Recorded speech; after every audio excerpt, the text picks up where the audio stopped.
my name is Robert Pell. I'm the founder and CEO of Minviro. So Minviro is a consultancy and software company providing carbon footprint, life cycle assessment and support for certifications around the European battery carbon footprint and life cycle assessment more broadly.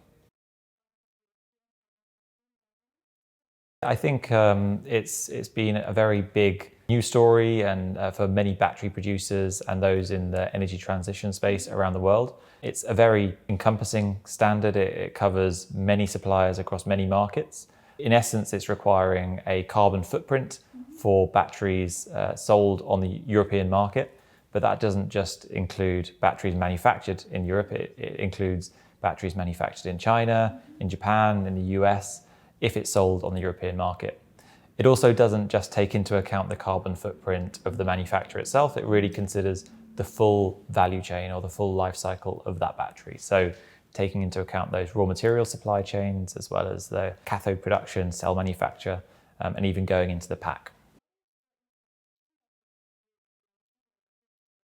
Yeah, so I mean, there's a few different regulations that have come out. Things, when you look at the European battery passport, there's aspects of due diligence requiring an understanding and traceability of different supply chains. So understanding where your lithiums come from, understanding where your nickels come from.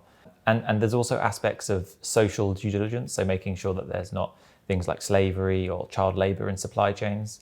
But there's other aspects like the Critical Raw Materials Act that's come in, which is specific for the raw materials, and there's expectations about things like recycled content going into batteries, or even things like how much is actually being produced within Europe.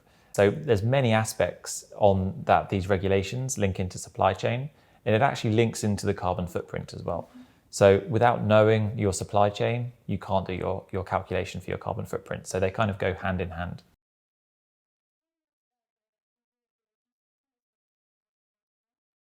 Yeah, that's a very good question. I think, as I mentioned, it is a step change. It is additional requirements for these battery manufacturers or these companies in these supply chains. But in essence, it's trying to lower the carbon intensity of the industry, and it's trying to make the industry more sustainable. So more sustainable long term.